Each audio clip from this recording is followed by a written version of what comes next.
Welcome to Smart Parks Forward on the Daily Parks and Rec Show, hosted by Dave Ramirez, live every second and fourth Monday of the month. Sponsored by Outdoor Link, where we explore the technology, ideas, and innovations helping parks become smarter, more connected, and more impactful. Let's dive into the future of parks and recreation. In this episode, Dave Ramirez sits down with Jason McKenzie to discuss how smart technology, strategic planning, and innovation are helping parks become more efficient, connected, and impactful for the communities they serve. All right, good afternoon, and welcome to Smart Parks Forward, part of the Daily Parks and Rec Show, DPRS Network. I'm Dave Ramirez. I'm the National Parks and Rec Specialist and Vice President of Business Development for Outdoor Link. Glad to have everybody here today. We got a great show planned. Bringing in a good friend of mine, Jason McKenzie, who's the park planner and development manager over in Hillsborough County, Tampa Bay area of Florida. Again, it's going to be a great show. Our show is about leadership, innovation, and impact. In this episode, like everyone, we're going to explore our guest career journey first, see where our guest came from. And then we're going to go ahead and talk a little bit and talk about smart technology and how it's affecting and helping parks and recreation departments around the country. We're going to learn some lessons, and then find out some of the challenges and how they're being addressed. So it's really great stuff. We'll go ahead and, again, talk about how we could go ahead and make things simpler and easier for the Parks and Rec professional out there doing their job. So, and then at the end, we always talk about a story, and Parks and Rec professionals always have a story to share. So we're going to go ahead and have a good hour conversation here. So again, Jason McKenzie from Hillsborough County is going to be our guest. But before we get started, I'm going to go ahead and hand off to Jovi to show a few promos about our network and what's coming up in the with the Daily Parks and Rec Show. So Jovi, go ahead and take it. In today's parks and recreation industry, communication, safety, and efficiency go hand in hand. That's where Outdoor Link comes in, delivering smart technology that empowers city departments and community planners to do more, smarter. Outdoor Link's platform connects and automates everything that keeps your parks running smoothly. From lighting and locks to signage, water features, Wi-Fi, and digital advertising. Control and schedule park lights for safety and energy savings. Remotely manage facility access. Update digital displays in real time. Coordinate fountains and splash pads. Provide public connectivity. And even run community or sponsorship campaigns on digital screens. All from one simple, unified platform, giving you real-time control, data, and cost efficiency. For parks and recreation agencies, that means safer spaces, smarter resource use, faster responses, and stronger community engagement. And behind every great park story is great infrastructure. That's why Outdoor Link proudly supports DPRS Media Company, helping the Daily Parks and Rec Show amplify the voices of professionals shaping our communities every day. Outdoor Link, smart, connected solutions for parks, recreation, and beyond. Welcome to DPRS Media Network, the voice of parks and recreation professionals, where leadership grows, facilities thrive, and communities connect. Leadership Series, insights from the leaders shaping our industry. Facility maintenance, the backbone of safe and sustainable spaces. Young Professionals Network, empowering the next generation of parks and rec leaders. The Rec Room, real conversations, real stories, real impact. Youth Sports Mastery, elevating the game for athletes and communities. Smart Parks Forward, innovation driving the future of recreation. On the front line, honoring those who serve our communities every day. Athletes Commute, the journey behind the performance. The Aquatics Life, Everything aquatics, safety, staffing, sustainability. Safe Spaces and Green Spaces, a show exploring the connection between nature and mental well-being. And we don't just tell the stories, we show up where it happens. From local gatherings to national parks and recreation conferences, DPRS Media Network is on the ground, capturing conversations, highlighting innovation, and amplifying the voices shaping our industry's future. DPRS Media Network, connecting parks, empowering people, inspiring communities. All right, and we're back, and let's go ahead and bring Jason on board, and we'll start our conversation. Jason, good afternoon. Thank you for joining us today. Hey Dave, how's it going, man? Thank you for having me. It's a real honor. Nah, my pleasure. I'm glad to have you, man. Jason and I go way back, so I'm going to go ahead. Jason, I'm going to give you the floor a little bit. Let's talk a little bit about yourself, your career, and where you've been and what you're doing. Oh man, I've been very blessed over the last almost 30 years now to be a Parks and Recreation professional. And my career started actually when I was 16 years old as a lifeguard. So I started out as a lifeguard and kind of worked my way up through the ranks. I started with the city of Tampa and worked with their Parks and Recreation department for 21 years before making the transition over to Hillsborough County. Luckily, funny enough, in January of 2020, right, right before the whole world decided to go sideways for a little bit. So it was a great time to make the career move. But no, I've been very fortunate. I've worked in aquatics. I've been in recreation. I've been a part of the athletics team during my career. I was on the management team with the city of Tampa before coming over to the management team at Hillsborough County, and now I am the park planner and development manager, and my team runs the entire CIP project. And it's been great. We have about $130 million worth of projects right now, and we're we're definitely busy. That's for sure. Now, well, let's go ahead. I'm going to throw something out real quick. Tell a little bit, what is CIP? Let's share a Oh little yeah. bit about that, because folks may not know that's tuning in. I'm going to be throwing a lot of questions at you. So go ahead and start with that. No, that's a great point. CIP stands for Capital Improvements Projects. So any of our projects that are renovations or improvements to parks, brand new parks, parkland purchase, new amenities, anything from a brand new 16,000 square foot gymnasium down to a dog park would all fall under our team. And so right now we have numerous projects going on, anywhere from a project that was actually near and dear to you, which is phase two of our sports complex. It's 44 acres of what will eventually be 100 acres of the sports complex, to a brand new 16,000 square foot gymnasium, our newest amenity going in, as well as renovations to a couple of our existing parks where we're replacing some of our synthetic turf that is, getting a little older in age and get to the point where it's time to really take a look at that and, for the safety of the kids and the athletes. So that's a lot of what these projects are going on. And we have numerous project managers and architects that work with us, both in-house and service-wise. And so honestly, it gets to be a big jumbled mess at times, but it's a long list of things to do, and we're constantly busy and constantly getting to do new things. I appreciate that. Now, you talked about the project part. So, park planner. Let's talk about, you gave us some of the stuff that you're working on now. Go a little bit more deeper on what a park planner and a development manager does on a normal Yeah. day.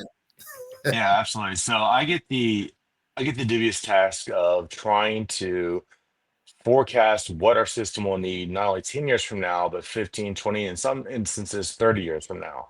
And really trying to figure out what that's going to look like long term for us and how we as a department will meet the needs of the people that live here now, the people that will be moving here or retiring here. Because in the great state of Florida, we get a lot of people who like to retire down here. We've got beautiful weather. I mean, everyone else is freezing and we got 80 degrees. So yeah, I had to plan for those things. And we have a lot of growth in our county. Our county is almost the size of Rhode Island, with about 1.5 million people living in it. So, and that number is constantly growing every single day. As more people move down here, people have the ability to telework now. So they're moving down here and working in other areas. So we get this influx of people. And so I have to look at the demographics. I have to look at the development plans, not just ours, but private development plans where new subdivisions are going, where new roads are being built, expansions, which could include as we've all heard in the news, baseball stadiums, and also train lines. So I have to look at those things and have an idea of where we're going to go. And currently, we are in the very beginning stages of renewing our master plan. It expires next year, so we're in the beginning stages of renewing that. So I'm working on what that plan will look like over the next 10 years with a really strong eye on what it needs to be in 2045, knowing that this thing will all change. So I get to kind of plan out where things are going to be even after I'm done working in this profession on a daily basis. And that's kind of fun. At times it's a little bit scary, but at times it's a lot of fun. Well, I know, the master plan. I've been through a few of those in my career, and now as a resident citizen, I'm looking forward to input, and I'm sure that is an important part of a master plan is seeing really what your community wishes to see, and tell us a little bit about that process. How Yeah. because we can make all the decisions, but it may not be what a citizen wants. Absolutely. And community input is always one of the most important aspects of it. We've had plenty of great ideas, and we get to the community level, and the community goes, no, I really don't want a dog park here, or no, we really do not want tennis courts or pickleball courts or a skate park. So as a part of this, we have an anonymous survey that goes out to everyone, and people will get a chance to reply to that survey. Our hope is always to get back a certain percentage of those surveys. And then additionally, we will also try to we definitely will do in-person meetings. And so the in-person meetings will give us an opportunity to talk to people, have conversations with people, and go around the room and just get a good feel for what different parts of the county are looking for. Yeah, no, it's a well-rounded role that you have in Hillsborough County. You're sort of involved with everything when it comes to the improvements in the future of the parks facilities. So, again, you and I work together on several projects, and me being in that athletics role, when we started talking about, what's needed, how many lines do we need to put on a rectangle field for how many sports and stuff? It gets to be sometimes a pretty interesting and frustrating conversation, but we because we want to make everybody happy, but sometimes you can't. Well, and that is the unwritten rule is I know I can't make everyone happy. And so sometimes I walk into a meeting and I know that I'm going to make two out of every three people happy. And so if I know that going in, I'm not disappointed when people get upset or frustrated with the process because I know I can't make everyone happy. My goal is always to try to make two out of every three happy, knowing that eventually down the line, I'm still getting, a good 600% of the people that I'm interacting with or 60% of the people I'm interacting with satisfied with what we're doing. And hopefully the number goes higher because sometimes you have a lot of wins. You walk into a project and everyone loves it. Other times you walk into a community meeting and you spend an hour hearing everyone's frustrations. And sometimes those frustrations aren't really Parks and Recreation related. And so you have to listen to those conversations and have a sympathetic ear because in the day, we're all neighbors. We're all people who are invested in this community. We want the best for not only us, but for our kids, for our grandkids, and even for the people who've come before us who've led the way. So that is really how we have to look at this. It's that holistic approach, knowing that it's not, what's best for me, it's what's best for we. Yep. And Jason, with your role, you're with Parks and Rec, but you work with so many other departments in the county, from real estate to, talk a little bit about that because we're Parks and Rec, yes, but Parks and Rec's only going to succeed and go so far. But we got to include our fellow departments in the county to help us and work together with us. Yeah, one of the biggest well, I would say one of the reasons that I've been somewhat successful in my job is my ability to build those interdepartmental relationships, to create, talking points and friendships with people in our real estate division, our facilities division, our traffics division, the public works division, different parts of the sheriff's office, the fire department, because we need their help and input as well. And understanding that everyone has a role to play and that we all are just trying to do the best we possibly can do, but also trying to include those individuals and those different agencies and departments into the conversation so that when when we get to the point where we go, well, we don't know where to go, we can get their input on these things. And sometimes it's as simple as, hey, we would love to hook up our sewer system to your sewer system. Is that possible to run this through there, save us money? And sometimes that's a yes because we built that relationship. But it also goes farther than that. It goes out into the private sector as well. We have been very lucky to develop partnerships with the Tampa Bay Lightning, with the Tampa Bay Rays, with the Tampa Bay Buccaneers, with the Rowdies, with a lot of the other organizations around the area. And those partnerships have led to really some great opportunities for us and different things we've done with the kids, improvements to the community, not just from the programming, but also from the construction standpoint. We look at things. And so building those relationships and really working hard to meet people on common ground has been one of the biggest benefits of this job. And stepping into this role, having come from the front line, the bottom of the wrong front line, seasonal lifeguard, and having worked my way up through the system gave me a great perspective of what was going on, how it was being handled, and the best ways to possibly communicate with everyone around me. So that's always been really beneficial. The career path that you've chosen, similar to mine when I was in the field. I was a summer rec worker. I was working summers officially, before even volunteering before that. And when you get to that certain spot in your career, it's nice to look back, you know what I'm saying? Because, we're here for our community. We're here for the kids, and we want to offer the best to them. And definitely, I've seen it and was got to see it and be part of it when I was with Hillsborough County. And it continues. Even during these times, it's great to see a new park or an improvement going in.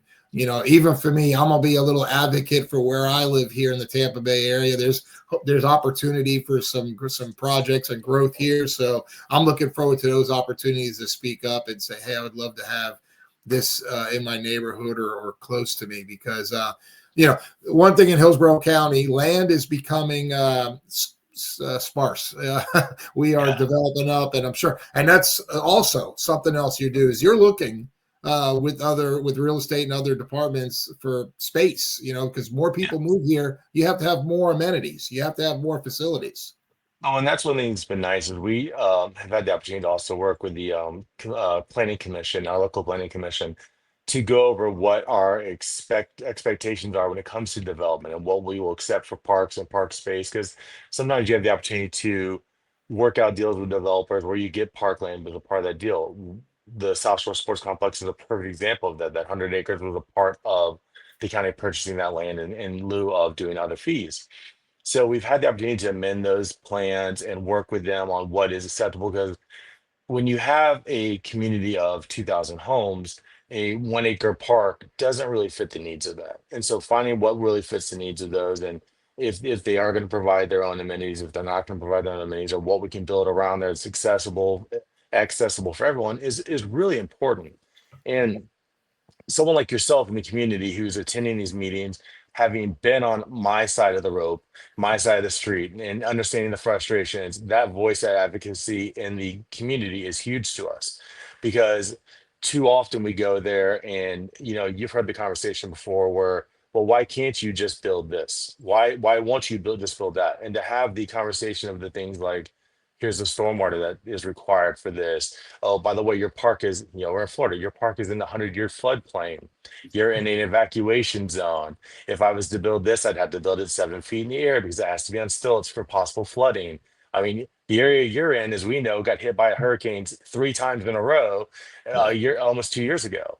And so that whole area was heavily flooded. And a lot of the amenities in that area are still being renovated almost 2 years later because of those issues and because of the flooding, because you had 3 feet of water in a building. And so those conversations, when someone says, we have all this green space out here, why can't you build this? It's not an easy conversation to have, because no is not the word a lot of people want to hear. So it has to be no, but with a reasonable factual answer behind it, not just because I don't want to do it. And that's always where I have to stay on top of what's being said and what's not being said, and try to keep the conversation going in the right direction, not the wrong direction. Well, and like I said, you brought up the storms of 2024, and now the renovations that you're working on, things have changed from back today, because we have to be more aware of what the potential is. being a homeowner on the water, yes, I experienced it, and I had to make changes to my home to go ahead and be ready for the, hopefully we get a few year break here. We got one last year, which was nice.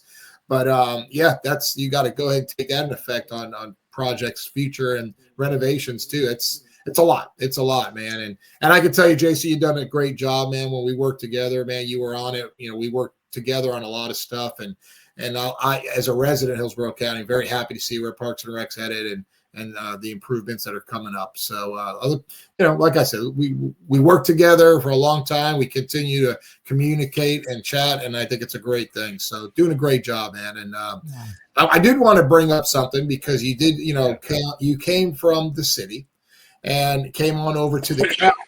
And there's, many, like up in the Illinois, state of Illinois, there's districts. Mm-hmm. Here we got this unincorporated versus corporated. If you could just a couple of minutes explain that difference between those two, that'd be great.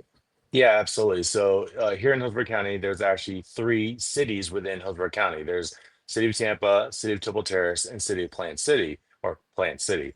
And so those agencies have their own parks and recreation departments, and they're all separate from us, but they're interwoven into what we do because they fall all within the county limits.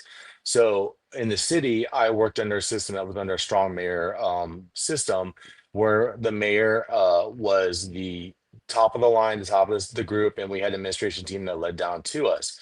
And that is actually a lot easier when you work in a city because everything's very close to you. You can, in one day you can hit most of your parks and most of your spaces.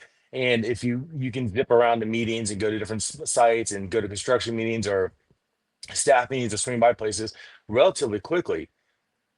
When you work in a county that is as large as Hillsborough County, it can really wreck your day if you have to go from the northwest to the south to the southeast or vice versa, because you're having to fight your way through not only all the city traffic but the roads, the construction that we've seen before, and there's no direct route. So you can spend a lot of time in your car doing this, and it becomes very different.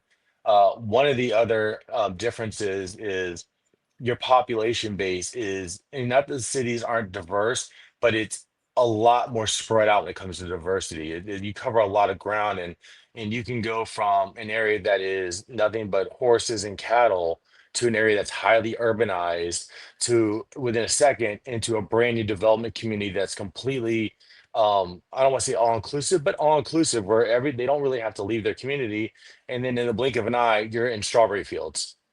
And then in another blink of an eye, you're now right into someone else's city. So you have to understand and have to kind of get a lay of the land and know what each community is kind of thinking ahead of time. And that goes back to building those relationships with the people that are the representatives of your local civic associations or neighborhood associations, working really closely with our neighborhood relations department and talking with them to understand, okay, these are the people that are going to be your champions of your parks. These are the people who are going to be the ones that really are there to be your friend and help you out, and also to understand that they have a different set of needs in the northwest part of the county than the southeast part of the county. It's a different culture, different climate.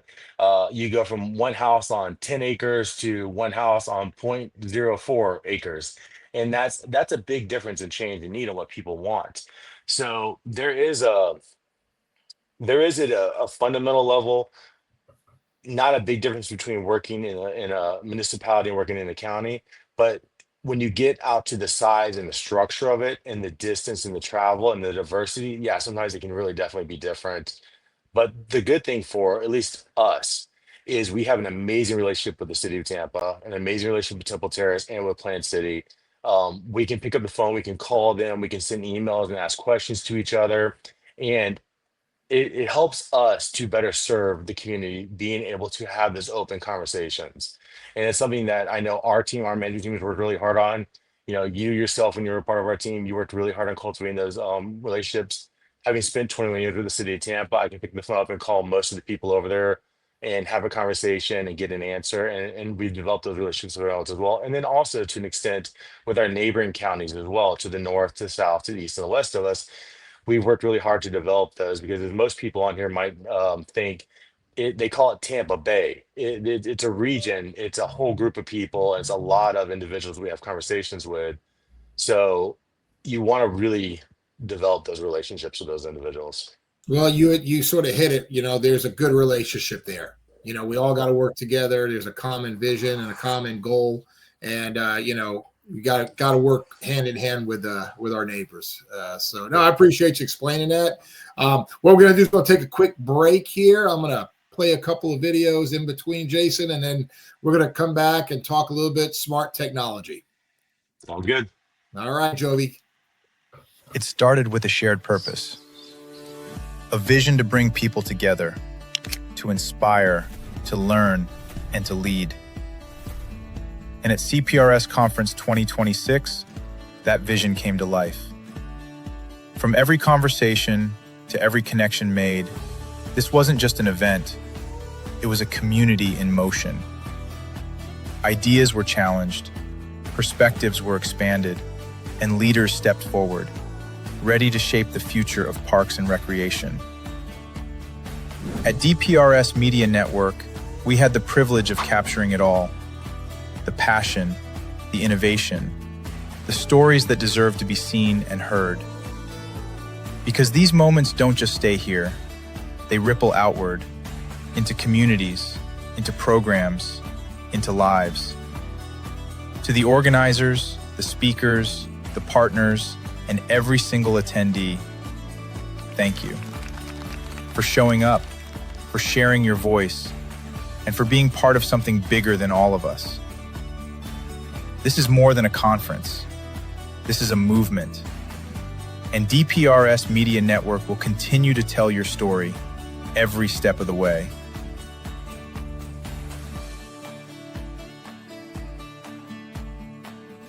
We'll see you at the next one.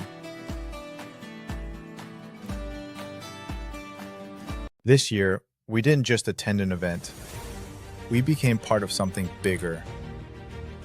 IPRA 2026 brought together leaders, innovators, and community builders, all united by one mission: to strengthen parks, recreation, and the people they serve.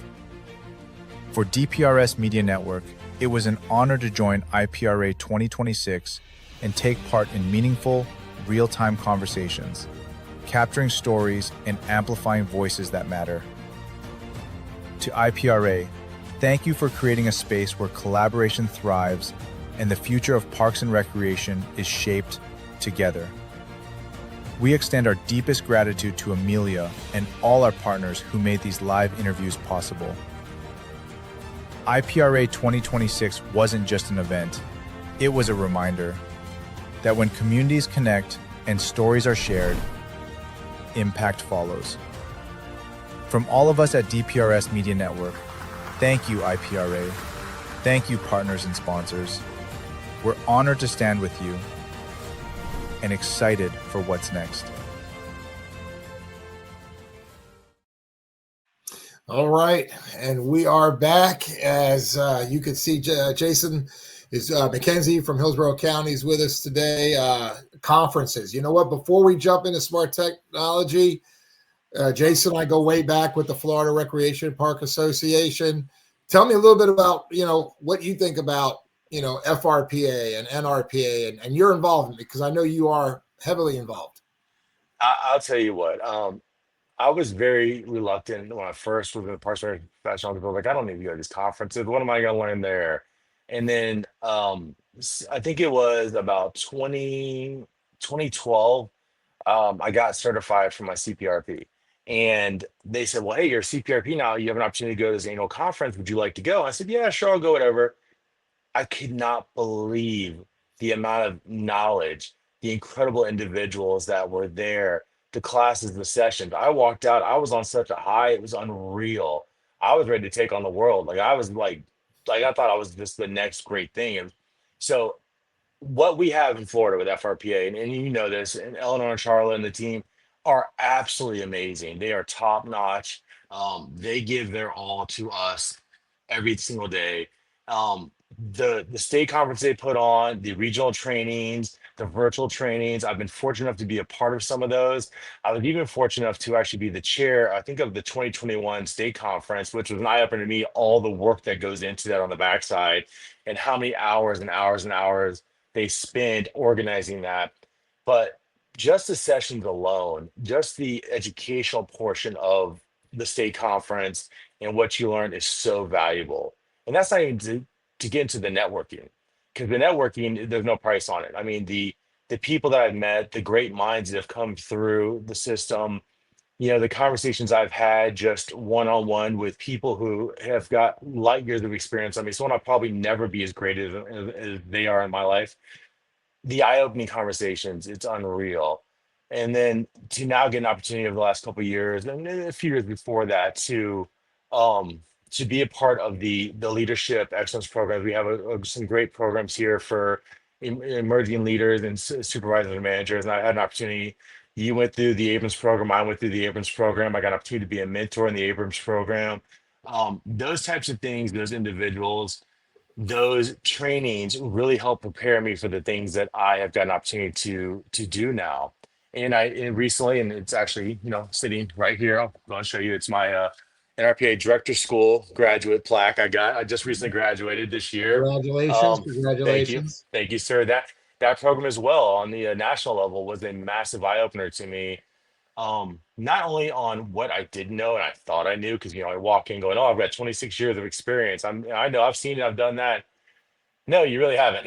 And you start talking to other people from, you're talking to other individuals from around the county, and you're starting, or not the county, the nation, and you're hearing what their problems are or their solutions and what they're doing. You go, oh man, I mean, my iPad is filled with notes of just things that I want to try or see how it can be implemented into our department at some point or another. Or if I'm ever one day fortunate enough to be sitting in a director's chair, maybe that department gets an opportunity to see those things. So if you're not involved with your state or with the national group, find a way to get involved, because just even going to the regional trainings will change your look on how things are done, because you realize you're not alone.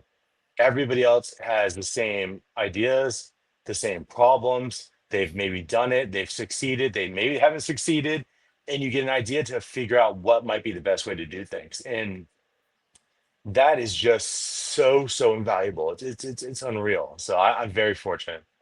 Well, I mirror your thoughts and feelings about the professional organizations. It helped me get to where I was before retirement, and the people, the connections you make are lifelong connections. There's still folks I'm out talking to, and now in the role with Outdoor Link, I'm fortunate now not to only just be part of FRPA, which I've been for over 22 years, but now I'm part of like 30 associations around the country. So I get to go ahead. I've taught several sessions at these conferences, plan to continue that, and just love it. You know what I'm saying?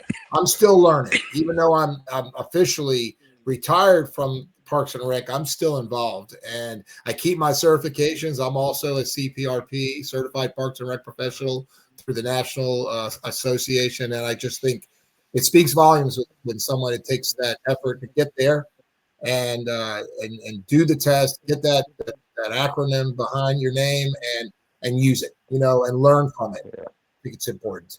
And I think the best part about all the state associations is there's always someone who's willing to talk to you, to mentor to you, to have a conversation with you about what you see, what you're seeing. There isn't, I don't know, there's not those egos. Even when you look at the people who have, quote unquote, made it, they'll still sit there and tell you like, oh yeah, absolutely, I've had that same issue, and here's how I looked at it, and this may work for you, it may not work for you.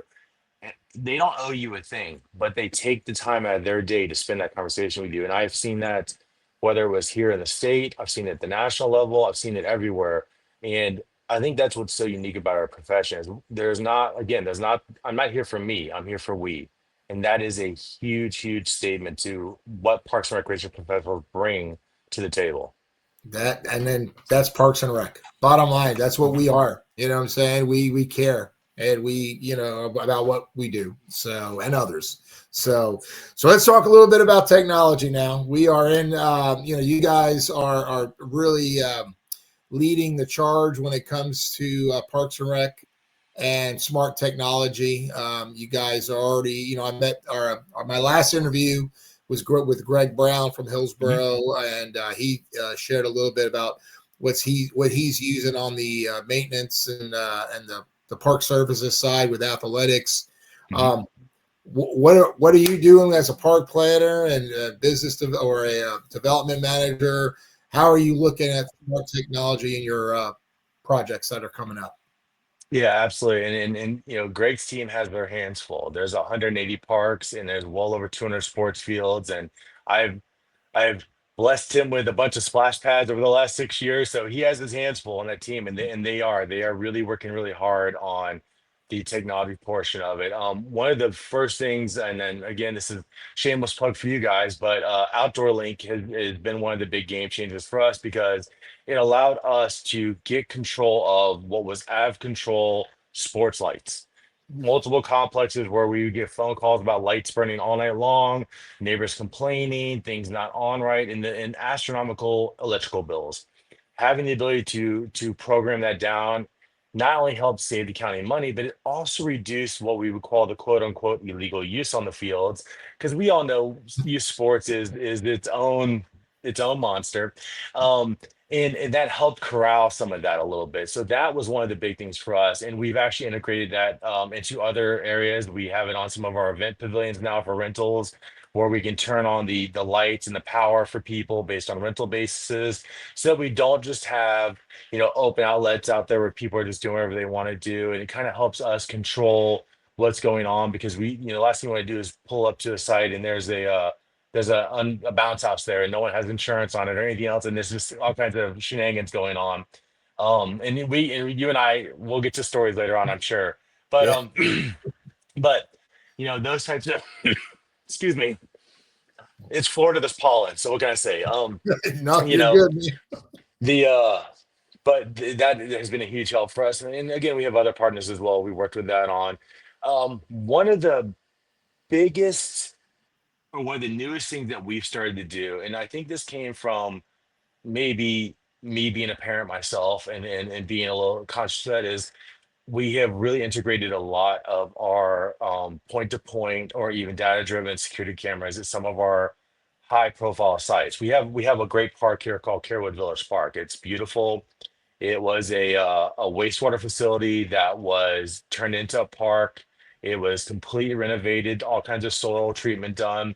It sees over 1 million visitors a month to this park, this 50-acre park. Well, that's a lot of people coming and going, and a lot of cars coming out and going out. So integrating these camera systems that we can check remotely was a safety measure for us to kind of help out, deal with things when stuff went the wrong way. The unintended side effect of that was when we got hit by hurricanes, the safety cameras were still working. So we could then remotely, while parks were flooded, start checking the cameras to see which ones had power, no power, there's no power to the building, or there is power, and we could see the damage. And we could start calling in the damage. We could see trees down on wires. We could see smashed playgrounds, because we had well over 1,000 trees fall during Hurricane Milton. And so those types of technologies allowed us to quickly assess damage before our staff could even safely go into the field. And we could start alerting people to what we thought were going to be the high issues. We could see the flooding at North Lakes Park, which everything was flooded but the pickleball courts, which, funny enough, people waded through the water to play pickleball when the water was waist deep. Yes, I understand. Pickleball, just gotta say it. Love the sport, love the game. Yes, they do. So those things were really great. We have recently gone to using synthetic turf as a cost-saving mechanism for our fields. Again, over 200 sports fields. That is a very high number of fields to take care of when you're maintaining the turf at the highest possible quality. So in 2019, the county entered into a bond, and we've actually expanded that a little bit to put at least one synthetic turf field at every sports complex. Now, we've only done, I think, 20 of them, and we have additional ones scheduled for funding over the next 15 years. But what that did for us is it allowed us to control the number of hours being played on the fields. We no longer putting kids in situations, especially and we targeted our parks that we were underserved, parks that really needed the extra love for the community because their fields weren't in the best shape. And we put these fields in. So now we have an environment where we have the opportunity to play more on those fields. Kids are not getting their games rained out. We also have implemented this really cool technology called a wet bulb. I don't know if Greg talked about it with you guys last time, but the technology allows our athletics team to take temperature readings, and we have a whole SOP written that allows them to understand, okay, if the temperature is at this level, this is now dangerous. Kids cannot be on these fields playing, or hey, we're still within this level here of what's going on. That's being done on top of our synthetic turf fields because we all synthetic turf gets warm. It's a little warm, it's a little hot. There is the goods and the bads with it. So that type of technology that we've now started using has helped out to really give our people extra safeguards when it comes to things. And obviously, like everyone else, we've started using a lot of different ways to corral our stormwater, to integrate that into different ways of mitigating that throughout the system. We've tried working really hard on including the drainage systems that allow us to then feed to ponds that we then are stocking. So the ponds are now used for people. Yourself, a fisherman, loves that. We have a great new park in the new Tampa area called Branchton Park, and we dug two brand new ponds in it. We worked with the Florida Fish and Wildlife Commission. The ponds have fish in there. We have examples of the types of fish you can see in the staff office in the nice size aquarium. People can fish, and a lot of that water is being driven from the natural rainwater that this now developed park, this originally 19-acre park that is now 50 acres, almost 50 acres, 44 acres. That water is being driven into the pond. The pond is staying full, and it gives people an extra amenity. So we've really tried to find ways to keep it Florida native, but also give people um, that touch of amenities that they could find in most of their city parks. Because we want people. Our goal is to try to get people to not have to drive more than 15 minutes to a great park. That's really the hope. Cut down the traffic a little bit while we're at it. Yeah, I hear you, man. I hear you. So Yeah. when you're planning, talk a little bit about the technology on the planning part of a project, or just because I'm sure back in the day, they were writing up blueprints, and nowadays there's so much more to probably make the job a little bit easier, but keep it up to standards. Share a little bit about that. Yeah, well, we're very fortunate that like I said, we have a lot of partners in the other agencies, so we're able to utilize a lot of the survey technology they've gathered. We've been able to, obviously, everyone uses AutoCAD these days to draw their plans, and that's been a huge help because we have our staff that can also do the work as well, so they can help draw plans ahead of time or give out preliminary site plans to the engineers and architects. Hey, this is what we're looking for, and they can build off of that. But some of the things that we've been able to do, and it makes it really simple for me, I can actually just pull an aerial off of Google Earth, right?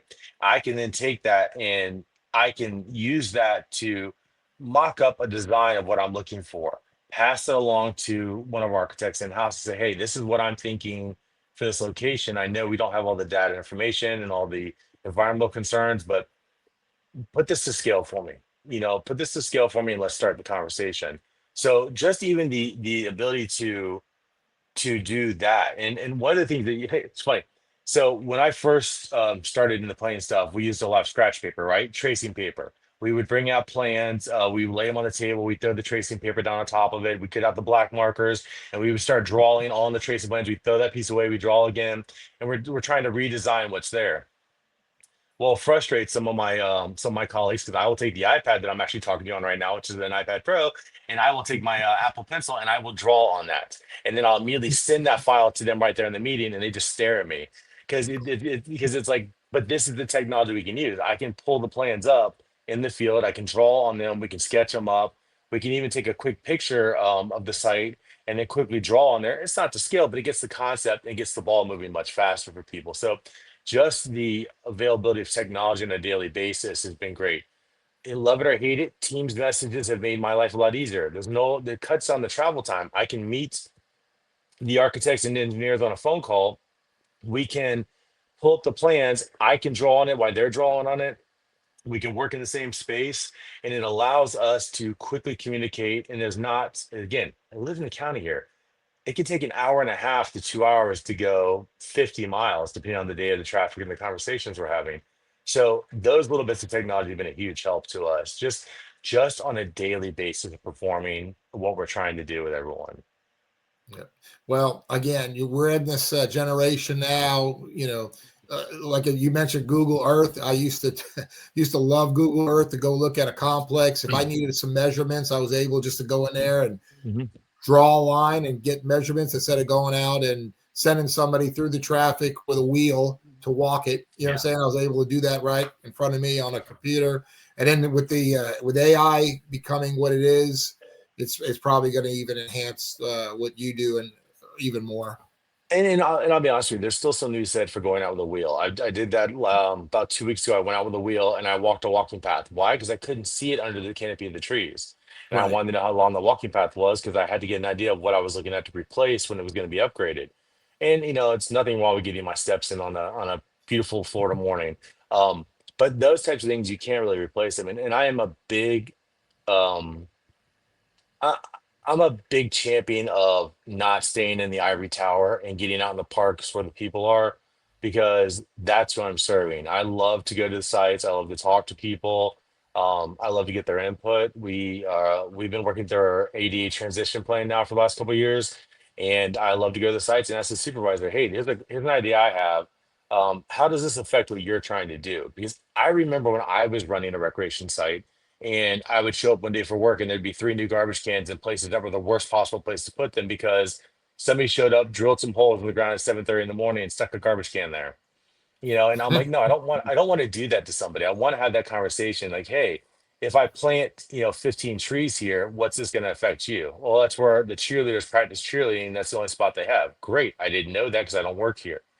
So, those types of things, those face-to-face conversations are huge. And, getting out of the office, getting around to where people are and talking with them, it makes all the difference in the world. Well, and I always wrap up my shows with, smart technology is great, but it's never going to replace the Parks and Rec professional, No. the people out there, because there's, Mhm. if anything, it's going to enhance what they do so they can spend more time on what's more important, out in the field and with our communities. So, no, man, that's great, man. A lot of great information there, Jason. I appreciate that. Come to the part of the show now where, we wrap up with stories, and I'm sure you and I could probably, write a book on the things that we've experienced in the years in the field. But good, bad, or ugly, man. You want to share something, a story, something that really affects you that when you think about your career, it just stands out. Man, there's so many over the course of all the different avenues I've worked in. They always, you watch enough of these podcasts with athletes and stuff, and there's always, what was your welcome to the league moment, right? What was your moment for that? Well, my welcome to Parks and Recreation moment happened when I was 17 years old, and I was lifeguarding a pool with about 300 kids in it, and it was overpacked. It was busy. There was a lot of people there. It was a hot summer day, and we're doing our thing. We're lifeguarding. We're checking stuff, and I didn't see the girl hit her head. I was paying attention to the baby who was getting too close to the pool, trying to get the mother's attention. And about that time, one of my coworkers who was walking from the back, he'd been working in the back of the pool on the pump. He goes, "Hey, grab that girl's leg." And before I can turn back, he was diving in to get her because she was unconscious in the pool. And when he pulled her up, she was limp. And immediately she came to. We got her out of the water. She was fine. She did great. But that was my 17-year-old welcome to Parks and Recreation moment. This is the real world. There are real world consequences for what's going on around you. And as a 7-year-old kid, that was a big, like, I don't think I slept that night. I really don't think I did, because that was someone's child, someone's baby. And those types of moments really run home the impact that we have on people's lives, because we're here, and yeah, again, we roll the kickballs out, we toss the baseballs out, we have fun, we go on hikes, we go on field trips, but at the end of the day, we're responsible for what is arguably someone's most important part of their life. whether it's their child, their mother, their father, their brother, their sister, their sibling, or them themselves. They come to us expecting to have a great time and make memorable experiences. And it's our job to make that happen in the safest possible way, and so when you're 17, you learn that lesson really quick. And that was one of the biggest sobering moments for me. Now, on the good side of things, I when I was with the city of Tampa, I had a great opportunity to be involved with a lot of Kaboom playground builds. And those were great projects where you'd bring a community together and they'd build a playground on one day. And I remember this one project we had, and it was built as a pirate ship. The Tampa Bay Buccaneers were involved with it. We had numerous players that came out, members of the staff that came over and helped out with it. And I just remember this one kid who was coming over from an elementary school that I went to as a kid. So to me, it hit home that these kids that helped design this project were going to an elementary school that I went to as a kid as well here in Tampa. And all I can remember is the smile from ear to ear on this kid as he walked up and he saw this playground, and he just could not believe that there was a pirate ship playground right down the road from his house that he was going to get to go play on every day. And it's those moments in this career that remind me why we do what we do. It's those little tiny fleeting moments of that smile, that excitement, um, the laugh or giggle of somebody who is getting to do something for the first time or is getting to experience something they never got to experience before, all because you and I and the thousands of professionals out there put our blood, sweat, tears, sleepless nights, massive cups of coffee you see me sitting here drinking into these projects and these programs and these events. That's what at the end of the day makes every bad day worth it, is that that what you're doing is impacting more than just, one person's day. And I've said this over and over again to a lot of people who work around us. We're in the memory making business. If you think back to everything you've done, well, the first place you threw a football or baseball, it was at a park, probably. For me, it was Oscar Cooler Park. I learned how to play baseball there. I learned how to play football there. First place I swam, Danny Del Rio Pool. I learned how to swim in a municipal pool. I got engaged to my wife at a park in front of a fountain on a rainy night. Those are all core memories for me. Every one of those memories, the backdrop to that memory is a park. And somebody somewhere along the line put the time and effort into that you and I have put into it, that everyone else has put into it, to create that space for those things to happen. So those memories will live with me forever. And it's because somebody that came well before us, who's long since retired and enjoying their time, spent the time to do it the right way the first time. So I take that on as a personal badge of honor and pride that I'm going to do the same thing for people coming after me, that I'm going to spend all that time and that quality into trying to put forth my best effort so that somebody is going to get the same experience one day down the road. And I'll never know them. I'll never know that person or what they felt or how they felt about it, but I know they'll have that experience. And it's because of all the hard work that we've put into it. So for me, that's kind of where it goes when I think about my career. It's not about anything other than someone I'll never meet smile. Wow. That's all I got to say, Jason. That was beautiful, man. And it's just, it shows when somebody cares about what they do. And in this Parks and Rec field, majority, man, they give 110 or more percent to their job for their community and the people that surround them. And man, thank you for sharing that story with us. I appreciate it, and I'm sure it's touched a lot of people. Again, Jason, you're a friend of mine, man. You're doing a great job in Hillsborough County as the team and the department as a whole. I'm proud to be a resident here in Hillsborough County, and I look forward to continue to work with you guys on the other side, and just to be a resident and take advantage of those parks and facilities. I was the same way. I moved to Florida from New York, and the Ruskin Rec Center is where I started my Parks and Rec career. And if those coaches and the things I did there shaped me to where I am today. And but no, I appreciate that story, man. there's really not much, man. I can't beat that, man. You've done good, man. Thank you. Thanks, man. I appreciate it, and I've always valued our friendship and the time we've had the chance to talk together and do things together. And we've made a lot of impacts in this community.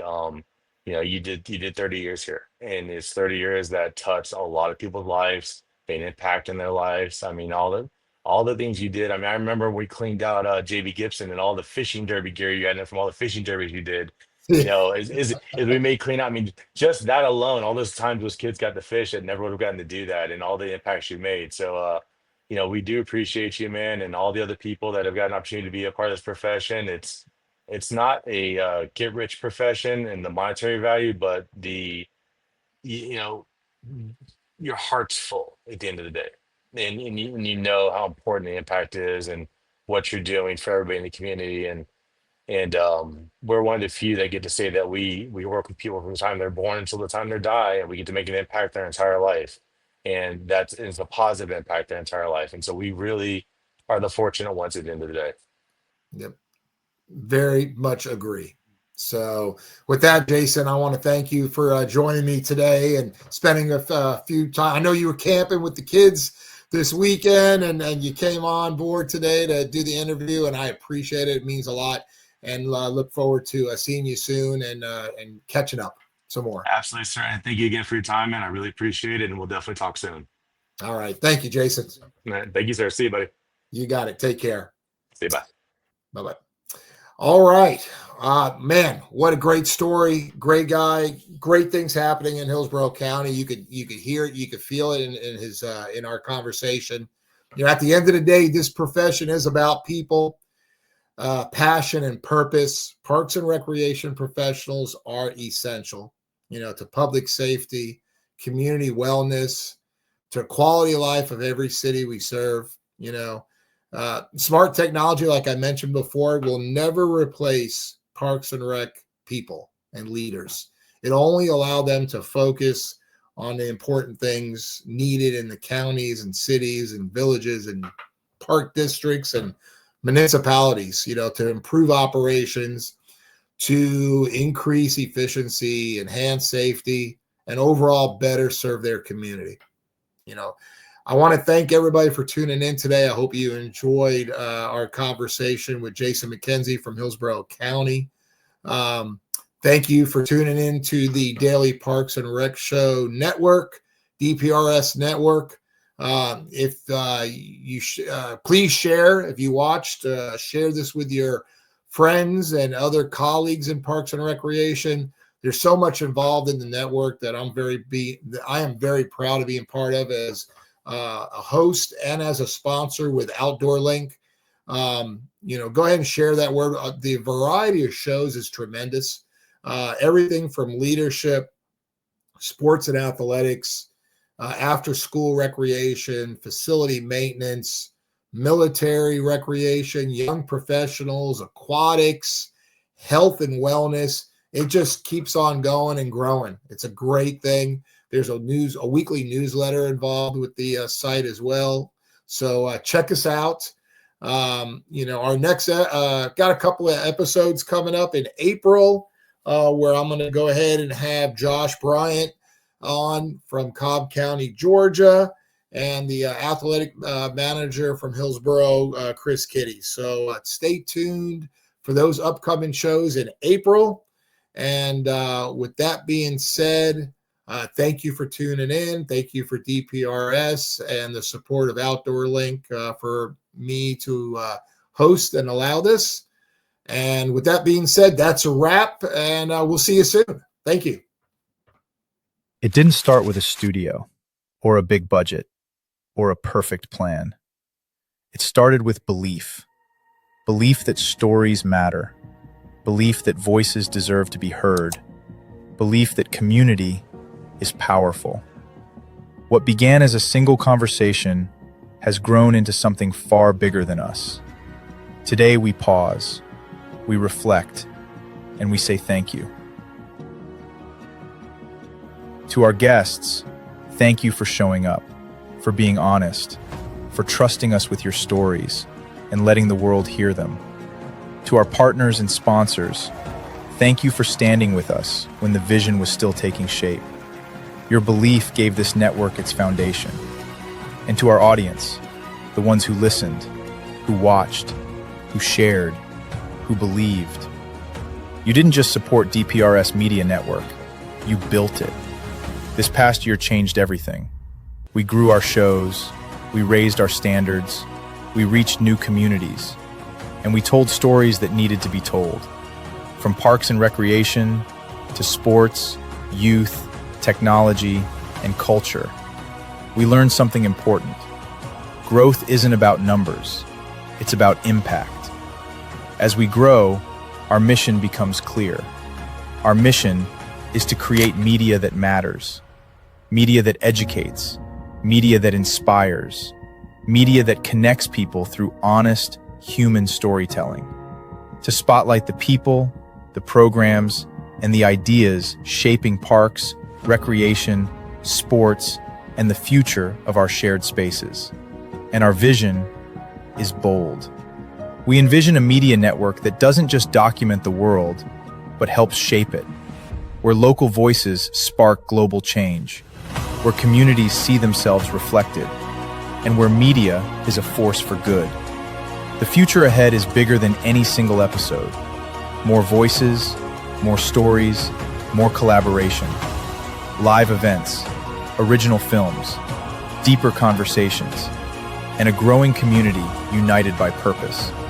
From episode 1 to episode 400, thank you for believing when it was hard.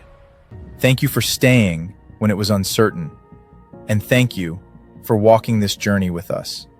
This is DPRS Media Network, built by community, driven by purpose, powered by stories. And we're just getting started. Are you a vendor, brand, or service provider ready to connect with the heartbeat of local communities? At DPRS Media Co., we tell the stories shaping parks and recreation across America. Through podcasts, live streams, videos, and newsletters, we reach frontline leaders, city directors, and decision makers every single week. From youth sports and facilities to programming and policy, our audience is your audience. Sponsoring or partnering with DPRS Media Co. puts your brand in front of the professionals who build, budget, and buy for their communities. Launching a new product, growing your presence in public spaces, targeting cities, counties, or departments, DPRS is your trusted media partner. Whether you're in software, turf, aquatics, robotics, smart cities, or special events, partnering with DPRS puts your brand in the story. With commercials, interviews, social campaigns, newsletters, and live shows, we're your media team.